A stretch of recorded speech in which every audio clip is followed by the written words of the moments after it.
Good morning. Thanks for joining us for this virtual job spotlight for the month of February. We are kicking off our law and police science and all things security month. So we are going to be hearing from 5 different police officers today. We're so happy that they could join us. So just some introductions. I'm Lynn April from CESA 8, and my cohort in this work is Allison Bowie from NWTC. And along with the two of us, we also have CESA 7, the Ahnapee Youth Apprenticeship Consortium, UWGB, and Inspire Northeast Wisconsin that are all part of these virtual job spotlights. And I'm just letting folks in, and it's not letting me admit right now, but I will come back to it. So the 5 guests that we have today are Andrew Smith, the Chief of Police from the Green Bay Police Department, Jody Booth, the Professional Standards Lieutenant and Canine Officer with the Green Bay Police Department, Kevin Warich, Operations Commander for the department, and John Balza, Professional Standards Captain also for the Green Bay Department. And then Chris Rasky, the Police Corporal and Field Training Officer with UWGB. So just a reminder of the fact that we've got 2 more dates coming up. And let me do some more admitting here. There we go. For our February law and security month. So we are going to be looking under law, public safety, correction, and security on the 10th with a DNR warden, a former mayor and canine officer, a school resource officer, and a representative from the Marines. Our norms for today. The meeting is being recorded and will be broadcast through Inspire Northeast Wisconsin on our website. We do have all of our students and teachers and school counselors who might be joining us muted and their video capabilities turned off just to eliminate distractions. But we absolutely do want to hear from you. So if you have questions of any of our speakers as we go along, we will stop after each speaker and have the opportunity for you to ask any questions you might have in the chat. So please make sure you've got your chat on and ask those questions through the chat, and Allison will let me know when those come through. We will just be seeing the presenters today. We don't have any slide presentations today, so you'll be able to see the presenters as they talk about their positions. If you do leave the meeting, I'll try to keep an eye on anyone that's popping in, but you might not be able to get back in if you leave. And we don't anticipate needing to do this, but we do have the capability of removing anyone from the meeting if they are being distracting. So we are going to jump right in with our first speaker today, and that is Chief of Police Andrew Smith from the Green Bay Police Department. And I'm going to stop sharing and go to our speaker view so that you can see Chief Smith. So good morning. Hi, everybody. Thank you so much for having us. It's great to be here. So tell us a little bit about your journey. All right, so I'll talk for a minute and then I'll turn it over to some of the other people we have representing the Green Bay Police Department today. And then maybe I can wrap it up at the very end with a couple of helpful hints for people that are in high school and things that I wish people would have told me when I was in high school back in the UP. Originally, I'm from Iron Mountain, Michigan. So any good Upers on the line, I just want to give a quick shout out to anybody from north of the border. Good to hear, good to know that you're here. Think about policing as a career. In the back of your mind, if you've thought about even a little bit that this is a cool job, let me tell you what, this is the coolest job ever. I can't imagine having done anything else. I made the right decision when I joined policing at age 25. As I said, I grew up in the UP, went to school at Marquette for a little while, transferred to UC San Diego, and I joined the Los Angeles Police Department in 1988, just about 33 years ago. And I did 27 years with the Los Angeles Police Department, had a blast, got to see all the cool things that were happening in LA, from OJ to all the big events that happened on the world stage in Los Angeles. And then in 2016, I was lucky enough to be selected to be the Chief of Police at Green Bay. And so I've been here for just a little bit over 5 years. Love being in Green Bay. It's a really interesting place. It's a really fun place. It's a great job being a police officer. We are hiring, and we're going to continue to hire and look for good quality people that want to be police officers. And I tell you, the time to start thinking about it is now, because I see a lot of young people make big mistakes when they're in high school that they don't think are going to affect them in the long term. However, they do affect them in the long term. And many times we'll have somebody that looks like they'd be a good applicant, and we find out they did something really dumb in high school, and all of a sudden they don't qualify for being a police officer, and they got to do something else. So think about what you're doing when it comes to taking drugs or taking other people's prescription, or stealing things from other people, because what we look for when we hire people are people of good character. On a police department the size of Green Bay, there are so many different jobs. There's so many different things you can do, from regular patrol officer to canine handler, which is an officer that goes out with a dog, to school resource officer. I'm sure you're all familiar with their school resource officers. We have 11 of them. To a supervisor, to field training officer. We have a dive unit where we do underwater diving, rescue, search, that type of thing. We have a SWAT team of about 20 officers. We are welcoming to men, women, minorities, LGBTQ. We do not discriminate in any way. So in the Green Bay Police Department, you can be anything you want to be. And I have 2 rules for my cops, and that is work hard and treat people right. And if you work hard, you're going to get ahead in the police department. You're going to get ahead in life. But that's the key. And I tell my kids that the key to getting ahead is working hard. And I always like to think that I always tried to be the hardest working guy in whatever division or unit or assignment I had. I always wanted to be the hardest working guy.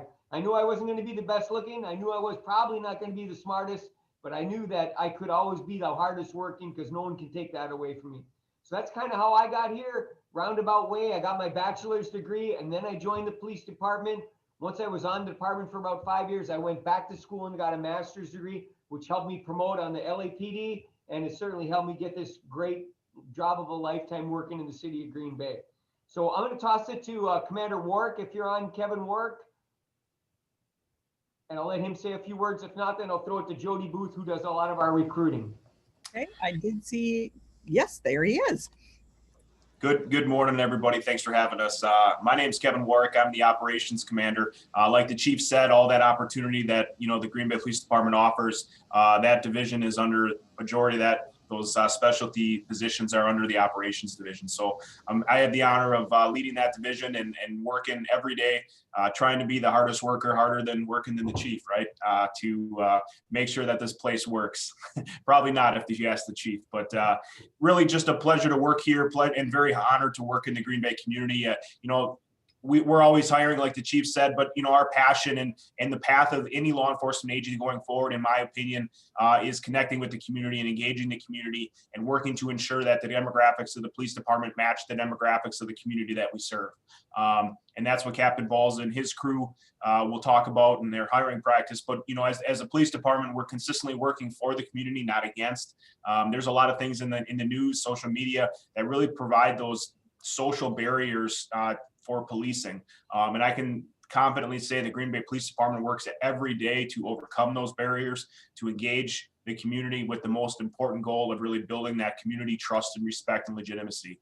So it's important that the people see that we do that. Sometimes we probably don't publicize ourselves enough, but it is really the greatest job in the world. There is no other job for me, and really encourage anybody and everybody to look at this profession, at least give it an open mind. So I'll turn it over to Captain Balza and his staff to talk about hiring.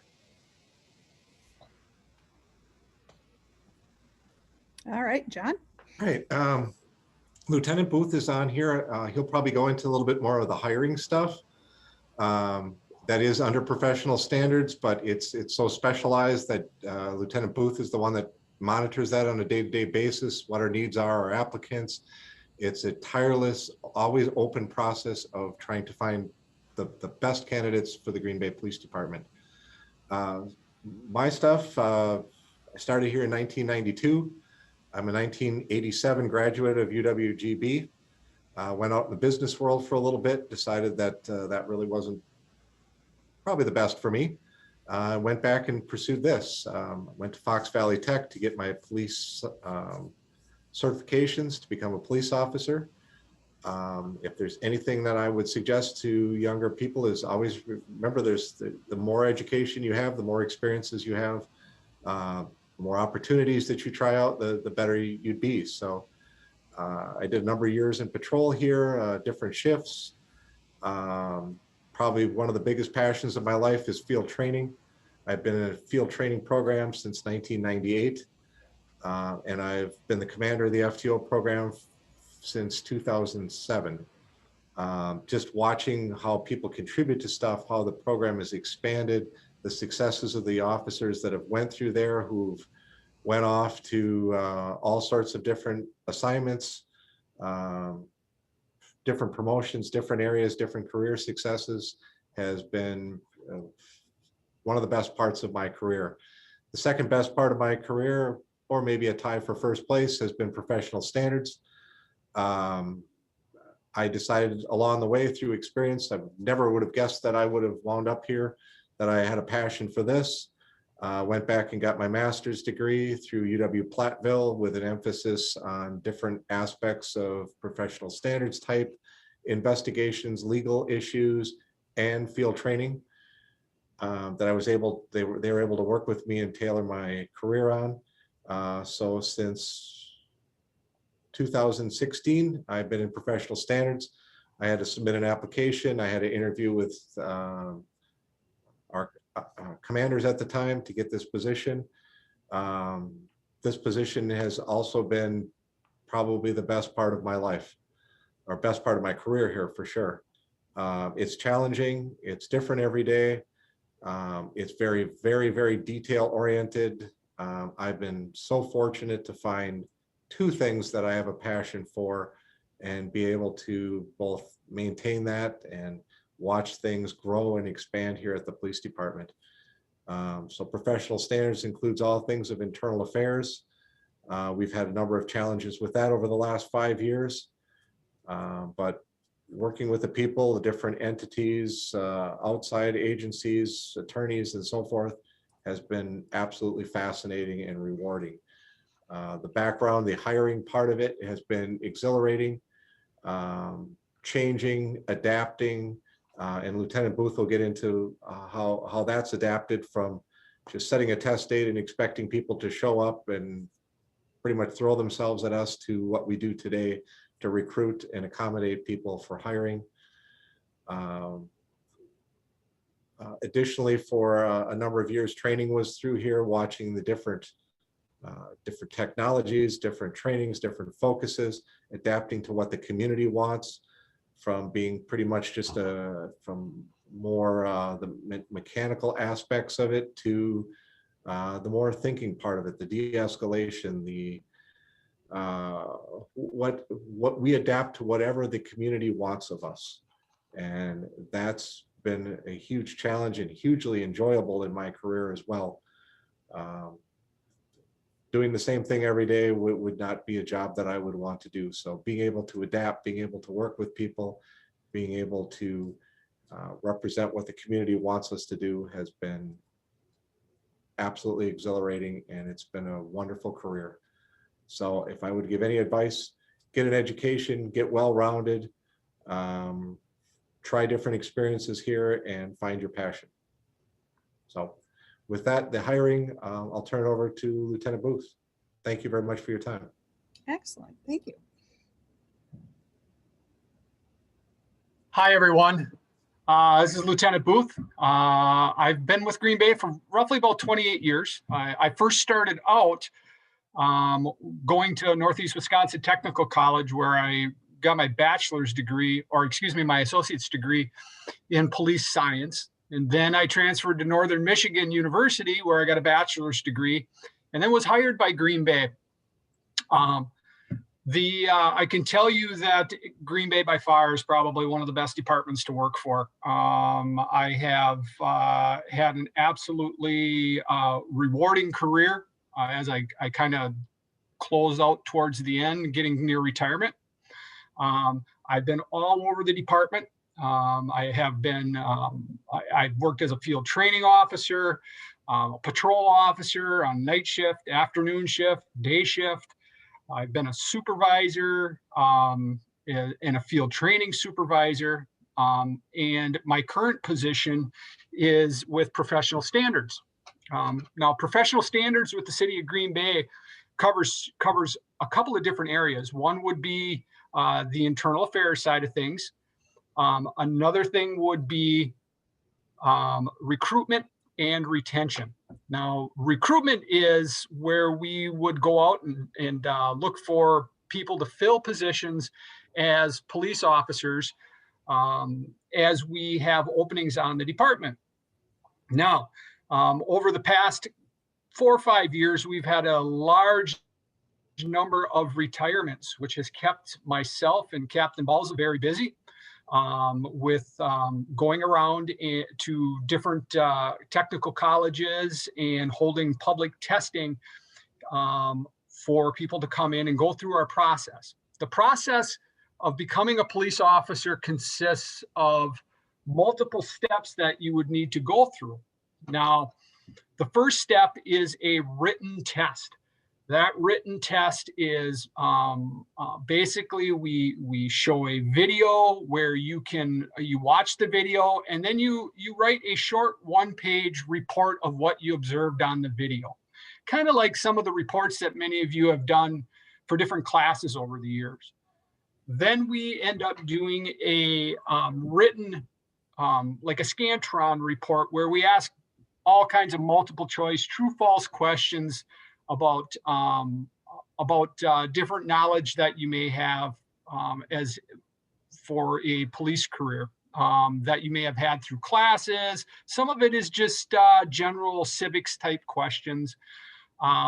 If you pass through those processes, we move on to the next step, which is a oral interview.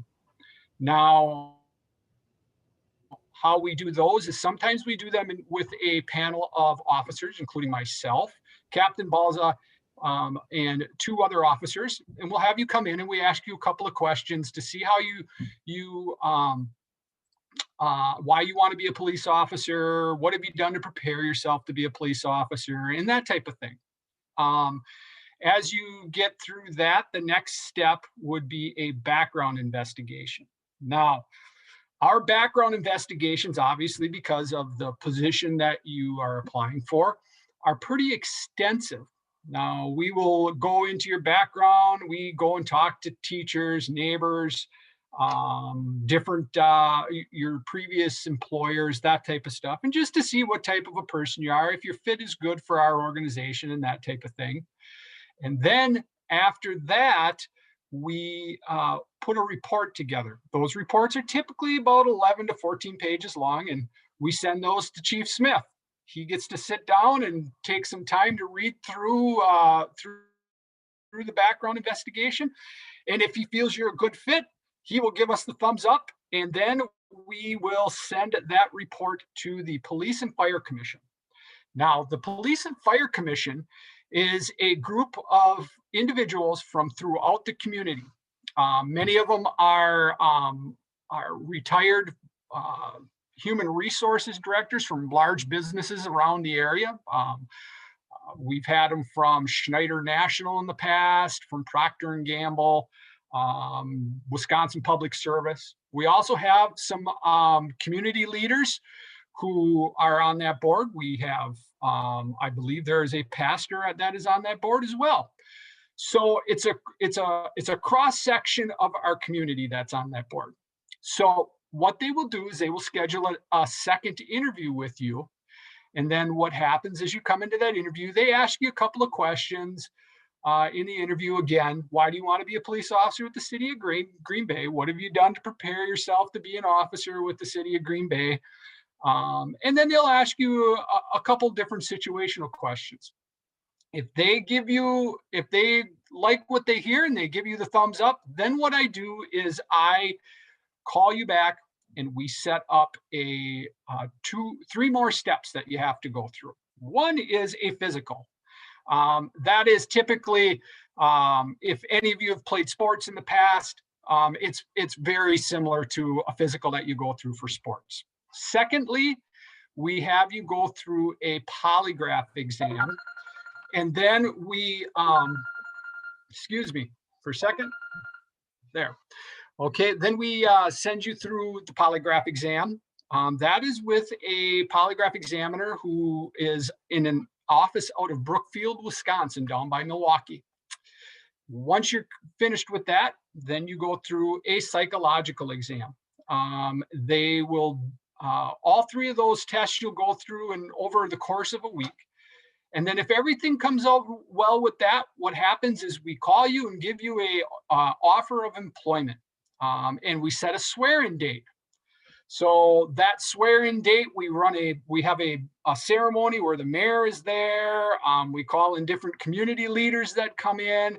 You have your parents, your family, all that type of stuff all come to this big swearing-in event.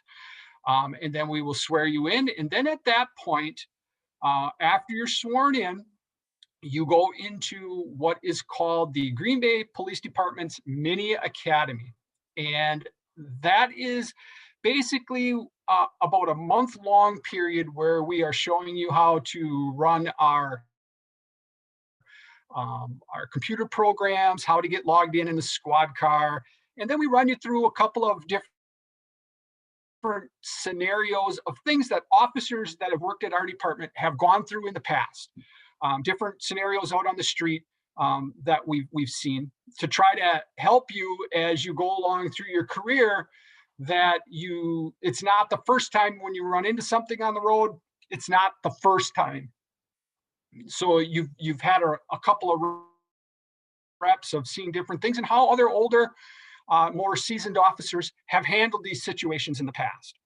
Once you're finished with that month-long period, then you go into the Field Training Officer Program. That program is about a year long from the date that you're sworn in, and you ride with a field training officer for about 4 to 5 months, and they will teach you everything they have learned over the course of their careers to help you go out on the road and be an officer and work out on your own in a patrol car. That process, once you get through that first 4 to 5 months, then you go out and you're on your own. You're in a police car by yourself, handling calls that are sent to you from dispatch. And that's where all of our officers start out as patrol officers. And then over the course of the next 2 to 3 years, you are allowed to apply out to different positions throughout the department, whether that be SWAT, canine unit, school resource officers, that type of thing. So that is, I oversee all of that and make sure everything runs smoothly, getting officers who work with me anything that they need to make sure that our program runs seamlessly and allows for our new officers to get the best experiences they can get, so it starts their career off in a positive direction. And with that, that basically is what my job entails. All right, that is a very complete hiring process. Wow. And that year of that field training, what a great opportunity for new officers to learn from those experienced officers before they retire, like you were just talking about. Your experience was also in the canine division, I believe. So can you talk maybe a little bit about that?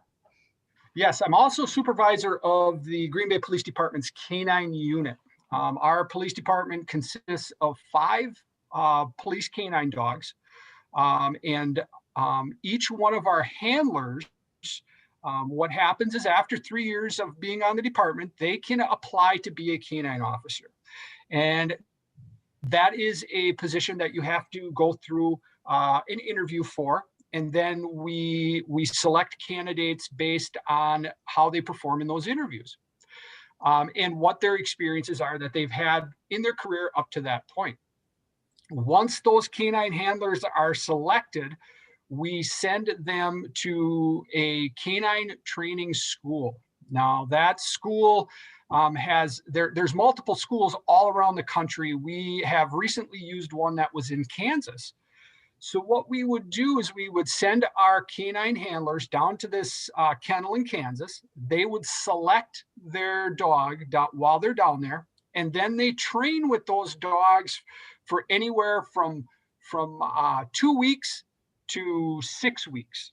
And they train with them every single day. Those dogs literally sleep in the room that they're assigned right with them, and they so that those dogs bond really really tight with these officers, and they start learning commands. And it's a trust thing between the dog and the handler. They have to learn to start trusting each other. And over that period of time, they train, get to know each other, and they learn different commands that the handlers use on the job out on the street.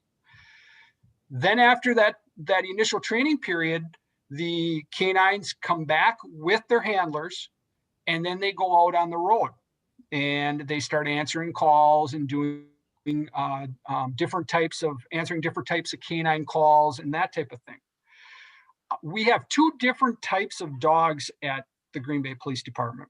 We have all 5 of our dogs are what are called patrol trained, which means they have the ability to track people, suspects that might run from the police, or track elderly people that may get lost, or young children that may get lost. They have the ability to do that. They also have one specialty that each of them are focused in on. We have one dog that is a explosives detection dog. Now, that dog, he can detect any type of explosives. They go off to specialized training in addition to their initial training to learn how to detect explosives.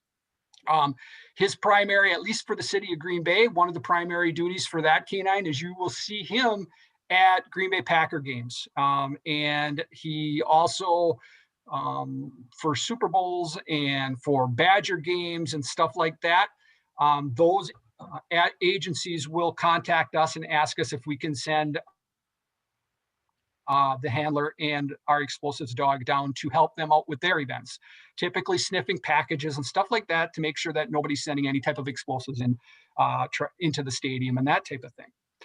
Then we also have our other canines, our 4 other canines are all patrol and narcotics detection dogs, where they sniff out narcotics, different types of drugs out on the street if somebody may be hiding them in a car or in a building or something like that. And they need to have a dog come in and try to sniff that stuff out to find it. Those are the dogs that they would call to come in and do that.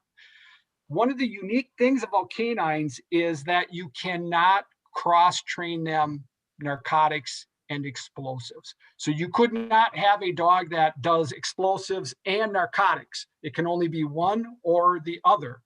So that's why our unit is somewhat split into two different sections into what their specialty is.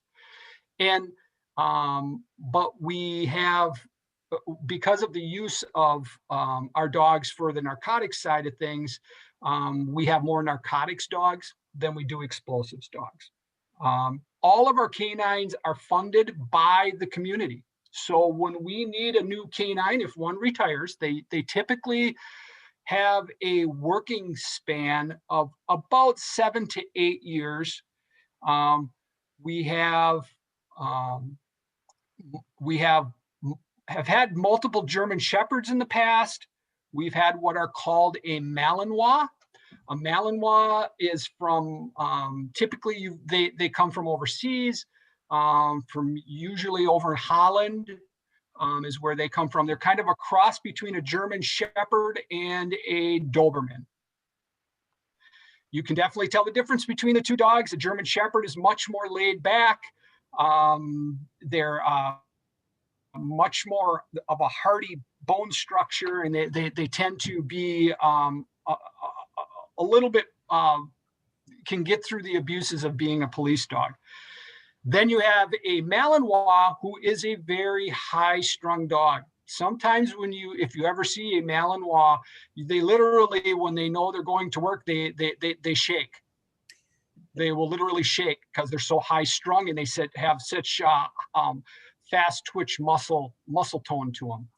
So usually the lifespan for a Malinois is a little bit longer than a German Shepherd. You're looking at about 12 years for a German Shepherd, and usually about 13 years for a Malinois.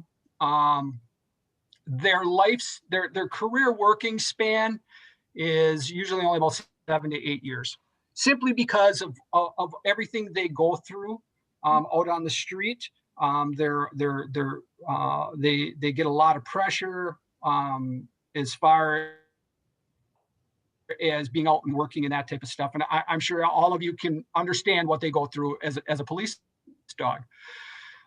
We usually get our dogs when they are about anywhere between 24 and 36 months old. So somewhere between 2 to 3 years old. The reason we get them at that age is typically if you've ever had a dog before and you see how they are as puppies versus as an adult dog, they are a lot of fun to play with when they're little. But as they get older, when they get to about 24 months, that's when they start getting at the best age to teach them different skills, teach them different things that they need to get repetitively, so they're very good out on the road. And so that is kind of how the K9 unit runs. My job with the K9 unit is to supervise and make sure that the dogs are getting their training, that the handlers are getting everything they need to make their dogs the best canines in the city. And that entails making sure they're getting their shots when they're supposed to, getting their vet visits, making sure that they're getting their training when they're supposed to, and scheduling that training out a year in advance so that the handlers can schedule their family time and their family lives around their training. All of our dogs live with their families. They live in the house with their families. These dogs are, when they're home, the officers try to keep things quiet for them and let them have a family life and bond with everybody within their family. Because when they're out on the road, they're out on the road working, and they work very hard out on the road. So that's kind of the K9 unit in a nutshell. Okay. So there you have it. Wonderful. I believe we have some questions. Allison. Super. It looks like one of them was answered, but I also had that same question, Jessica, about the hiring process in other cities. Is it similar? And it looks like it's usually can be different. So if you wanted to just elaborate. Yeah, it is similar. There is no state mandate that states exactly you have to do this, with the exception of 3 things. The state of Wisconsin has a law in place that all of us, every department in the state, must do a polygraph exam, a psychological exam, and a physical exam. And we must do a background investigation on you. Beyond that, they make suggestions of what we should do, but most agencies follow a similar pattern to ours. One of the things that we do not do that we used to do a physical agility test where we'd make you run a half mile within 12 minutes, and we would make you do push-ups and sit-ups and that type of thing. We no longer do that. And the reason that we no longer do that is, in the state of Wisconsin, all police officers must be certified by the state of Wisconsin. And how they do that is all the technical colleges around the state of Wisconsin have what is called a 720-hour academy. Every person who becomes a police officer must pass through that academy, and they have to pass it with passing grades. So now you can go through that academy on your own, and you would be considered a self-sponsored candidate. Or you can get hired by a police department, and they will put you through the police academy, and you would get paid while you're going through the academy. But that academy runs exactly what it's called, 720 hours. And that covers everything you will learn in that class. conflict resolution, how to calm people down when they're having a conflict or that type of thing. You'll learn the firearm stuff, how to shoot your handgun, when you can use it, when you can't use it, how to handcuff people without injuring them, how to drive your emergency vehicle, your police car, how to drive that with what's called due regard. And due regard is a concept of basically, are you driving your vehicle in a manner that doesn't make the situation that you're going to much more dangerous for the public around you? And you will learn different communication skills for different types of situations that you might be confronted with as a police officer. They also have a physical agility portion that is involved in the academy. So you have to pass that physical agility to graduate from the academy. So that's part of the reason why we eliminated that out of our hiring process, because it's repetitive to what was going on at the police academy. Sure. I have some questions, but I do want to respect our time and Absolutely. okay. So this is just an Allison question of so someone who has not gone through a Fox Valley or NWTC program, they can apply if they're able to, they watch the video, do the written test, and pass the civics portion and continue on. Would they then go to NWT or Fox Valley, or is it the other way around? There is two different ways that it can be done. If you can, with Green Bay, you can apply without having been through the academy. Any general citizen, the only requirement that we have is that you have 60 college credits. That's all you have to have Gotcha. to get to take our test. Okay. Now, 60 college credits does not mean that it has to be in a police science or law enforcement program. You could have 60 college credits in history, 60 college credits in any major. We have officers who work for us that have master's degrees in architecture. We have, they just decided that after architecture wasn't for them, they decided they wanted to be a police officer, and they're working for us now. We have people with physical, who have worked as physical trainers before. We've got people with, like I said, history degrees, you name it. So okay. once I didn't know that. Yeah. So you just need 60 college credits to take the test. Okay. Great. All right. Well, thank you so much, all of you, from, the Green Bay Department. We're going to transition now to our officer from UWGB, that's Corporal Raspy. So tell us a little bit about your career ladder and what you do at UWGB. Hi, everybody. I'm Corporal Chris Roski with the UW Green Bay Police Department. A little bit about my education and work history background. I have a bachelor's of science degree in criminal justice with an emphasis on law enforcement and a minor in accounting. After I earned that, I went through the police academy. After I finished the police academy, I worked as a correctional officer for 2 years in the Waupaca County Jail. And then I got hired here as a police officer at UW Green Bay.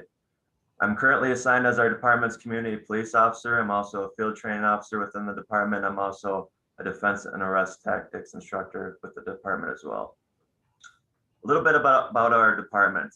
One of the questions we tend to get asked the most, well, are you a police department or are you a security department?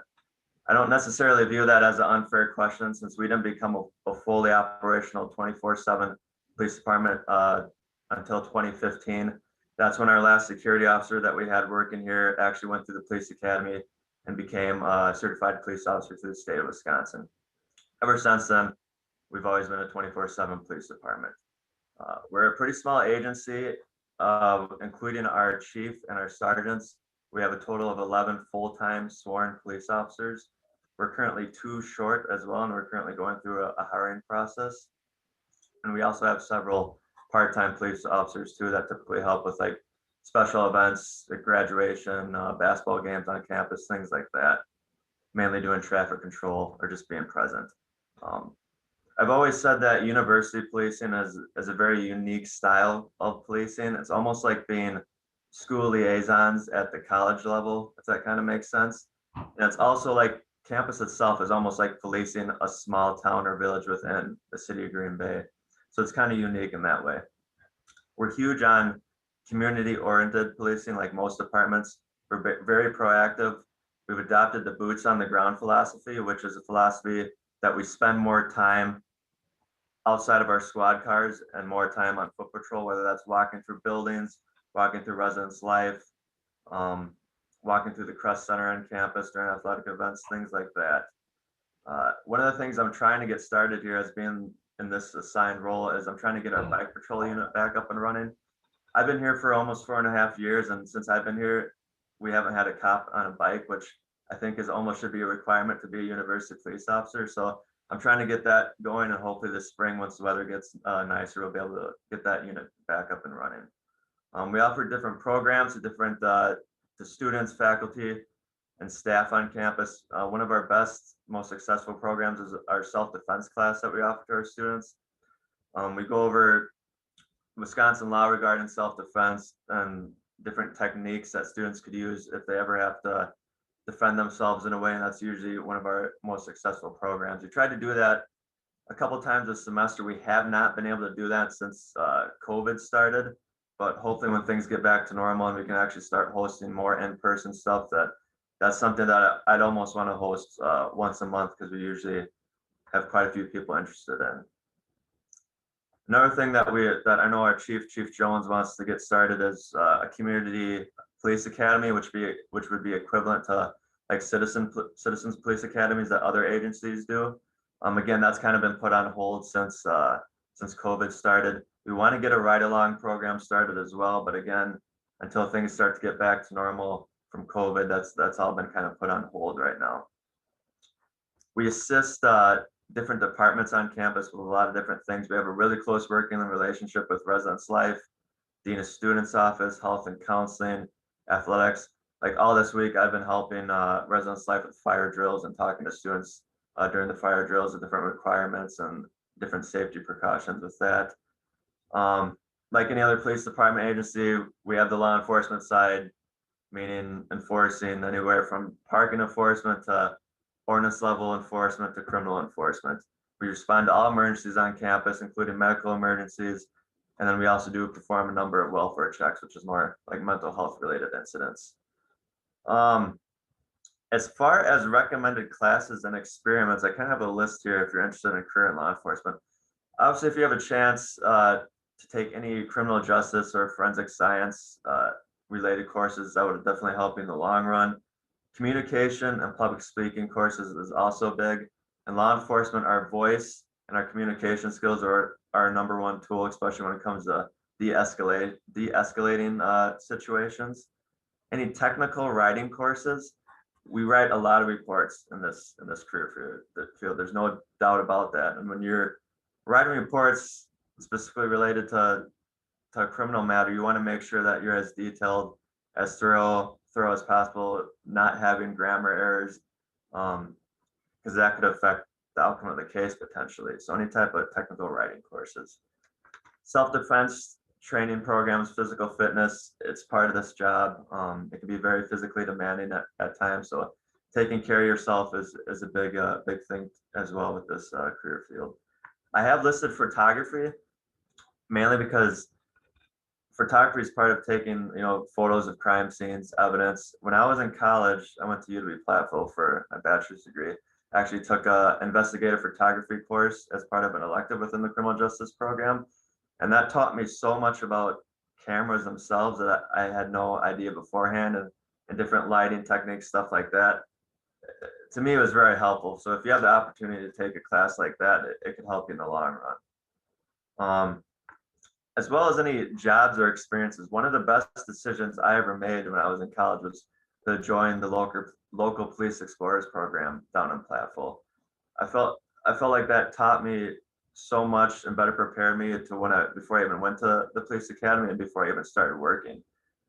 It's also more of a hands-on type of experience related to like your degree that you're going for in general. If it's not the police academy, that's more lecture and theory. When if you were to join the police explorers program, you get to practice scenarios, whether it's like a mock traffic stop, a mock disturbance. And actually I also got to participate in a couple of police explorer competitions where you go to different locations that are hosting a competition and you basically participate in different mock scenarios and you get graded by officers, and then you have the potential to earn awards from that as well. So that was a great experience. When I aged out of that, because I think 21 is the max age limit, I got the opportunity to become a student advisor for the program. And honestly, that's where a lot of my professional references came from the officers and sergeants down in Platteville, the UW Platteville Police Department. And I know for a fact that helped me get one of my jobs while I was in college, which was a student parking officer for UW Platteville. And that's kind of where I learned the most about university policing and kind of what made me interested in university policing and why I chose to apply here at UW Green Bay. Kind of touch on, I know the question was asked about hiring processes. Our hiring process is a little bit different since I've been here. It's changed a few times. The one we're going through right now, basically you fill out your initial application. It gets reviewed by human resources, different members within the department. Then you have your initial interview, which our most recent one was a sergeant with our department was involved, and 3 of us as officers, a person from Dean of Students offices, and a person from human resources. And that initial interview, we ask approximately 10 questions, and then based on your responses from that, we decide who's going to move forward through the process. After that, you have several interviews, which will include a background packet, field training officer interview, management team interview, which would be the sergeants involved in interview with the chief. And then from there, you go on, if you're moving on from the process or get a conditional offer of employment, then you're going into the standard psychological profile and then medical and physical fitness tests as well. Other than that, that's kind of all I have down for the portions I was going to cover. So if anybody has any questions, I'm more than happy to answer them. I do have one question after about the hiring. So thank you for sharing how it differs a little bit from the Green Bay department. Once you have had somebody go through those steps, do they also do the academy experience or not? So since I've been here, we have never sponsored someone through the police academy. Obviously, there's costs and budgets with that. We've been lucky that most officers we've hired have already gone through that process. But it sounds like, speaking with our chief, he's not against ever sponsoring someone. So it could be an opportunity. The last person I know that was sponsored was that security officer in 2015. When the decision was made to become a full 24/7 in the police department, we offered to sponsor him through the academy, and we did so. Great. And just like off the top of your head, what's probably the #1 type of call that you have on campus? Definitely drug and alcohol related. And then I would say probably #3, we have a number of welfare checks as well. So. Yeah, we in the K-12 world as well are definitely having a lot more issues with students with social emotional learning and mental health. So I am not surprised to hear that. This year has been a challenge. I know a lot of our students, some of them are struggling with adapting to all the online learning. That's adding stressors as well. So we have seen a slight increase in welfare checks because of that. Allison, any questions through the chat? I don't see any. No. Okay. I have a question. What do you like most about your role? I like that it's such a unique style of policing, and that I like the small town feel that I kind of talked about before. How you get to know a lot of people within the community that you're policing, sometimes more on a personal level than if you're a very large agency. Nothing wrong with that, but that's kind of what drew me towards university policing. And then I love the education aspect as well. I get to be one of the lead instructors for the self-defense program that we offer our students, and that's something that's I've really enjoyed. So being able to be a positive impact on students when they're at that 18 to 22 years old age is something I enjoy. That's not obviously everybody's age in the community that police, but it's definitely something I enjoy very much. A question did just come up. Is the self-defense course free to students at UWGB? It is free. It's free to students, faculty, and staff. We have to limit it to about 16 participants just because of staffing levels and number of instructors compared to the ratio of students. So. All right. Great. Great. Well, thank you so much for all of that information. I just want to remind students as we are finishing up here that our next week on law, public safety, correction, and security will include DNR, mayor and canine officer, school resource officer, and a representative from the Marines. And you were sent a survey link this morning. So please take the time to go and fill out the survey so we know what you want to hear about in virtual job spotlights coming up. So thank you to all of our speakers today. Thank you so much for taking time out of your busy day and sharing about your departments and what you do on a daily basis. Yeah, we just very much appreciate your time and what you do for our communities. Have a great day.